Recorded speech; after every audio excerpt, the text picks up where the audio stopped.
suivi avec attention ces répliques et personnellement, je ne voudrais pas du tout prendre la parole.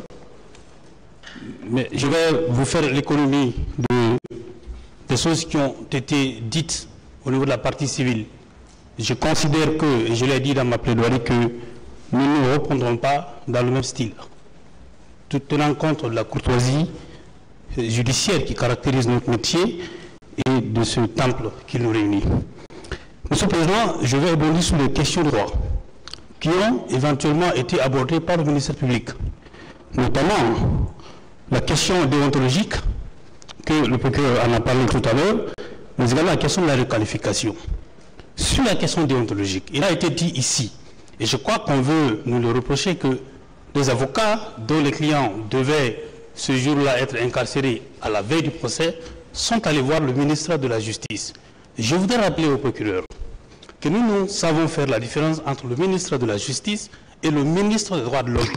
Les questions de liberté individuelles, les questions de droits de l'homme relèvent de ce ministre-là qui a les deux casquettes. Il est arrivé que dans des procédures, que personnellement, que moi j'adresse des courriers au ministre, mais en sa qualité de ministre des droits de l'homme. Nous connaissons notre loi et personne n'a à nous l'apprendre.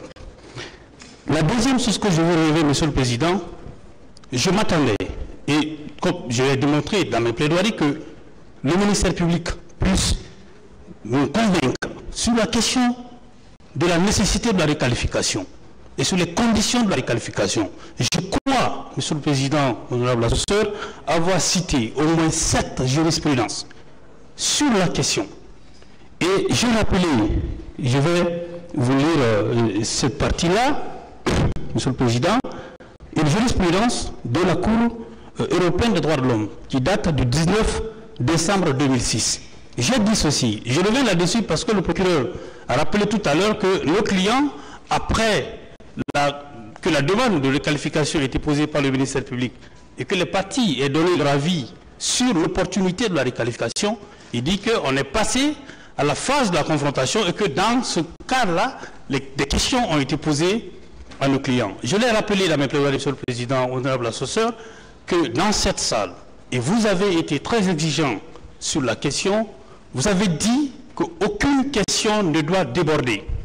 On doit rester dans le cadre de la confrontation et qu'on ne peut pas poser des questions comme si nous étions dans le sens de l'interrogatoire. Et c'est le sens de la jurisprudence qui a été donnée par la Cour de cassation, par la Cour européenne des droits de l'homme, qui s'est inspiré, ce président, honorable assesseur, paragraphe 3 et l'article 6 de la Convention européenne des droits de l'homme, qui dit ceci, si vous le permettez bien sûr, Monsieur le Président, honorable assesseur, que les dispositions du paragraphe 3 de l'article 6 de la Convention européenne montrent la nécessité de mettre un soin particulier à notifier l'accusation pesant contre l'accusé et donc la qualification juridique que la juridiction pourrait retenir à son encontre est une condition essentielle de l'équité de la procédure. Et poursuit pour dire que si les juridictions de fond disposent, lorsqu'un tel droit leur est reconnu en droit interne, de la possibilité de requalifier les faits dont elles sont régulièrement saisies, elles doivent s'assurer que les accusés ont une opportunité d'exercer le droit de défense sur ce point de manière concrète et effective en étant informés en temps utile de la cause de l'accusation, c'est-à-dire des faits matériels qui sont soumis à leur charge et sur lesquels se fonde l'accusation, mais de la qualification juridique donnée à ces faits et d'une manière détaillée. Pourquoi j'insiste sur ce point, Monsieur le Président? Il est dit, à l'entame de cette procédure-là, vous avez fait passer tous les accusés devant cette barre, vous avez lu l'ordonnance de renvoi les concernant. Vous les avez expliqués, c'est quoi l'infraction de meurtre, c'est quoi l'assassinat. C'est ce qu'il aurait fallu faire lorsque la question de la requalification en crime contre l'humanité devait être posée.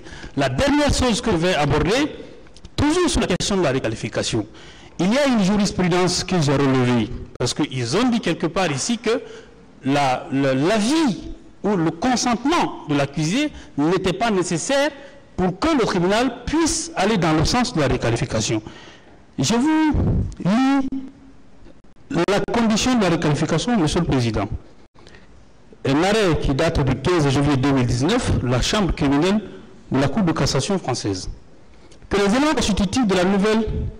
il dit, si le tribunal estime devoir requalifier les faits dont il est saisi, c'est à la double condition que les différentes parties au procès puissent contradictoirement débattre de la question et que les éléments constitutifs de la nouvelle qualification envisagée ne soient pas matériellement différents de ceux de la précédente qualification. Dans ce cas, le tribunal devrait recueillir l'accord exprès du prévenu ou l'accusé pour être jugé sur ces nouveaux faits. Le ministère public, et je crois que c'est le procureur Sidiki, dans ses réquisitions, ici, qui a donné les éléments constitutifs du crime contre l'humanité. Il a parlé de l'élément contextuel, ce qui pour dire qu'il faudrait que le crime soit commis dans le cadre d'un plan ou d'une politique d'État, d'une organisation ayant pour but une telle attaque. Ça, c'est les éléments constitutifs du crime contre l'humanité. Ça veut dire quoi? Si on prend le meurtre, qui est une infraction incorporée dans le crime contre l'humanité, le meurtre individuellement pris ne peut pas être considéré comme un crime contre l'humanité s'il n'est pas commis dans le cadre d'une attaque généralisée ou systématique et dans le cadre d'un plan commun ou d'une politique d'État ou d'une organisation ayant pour but cette attaque.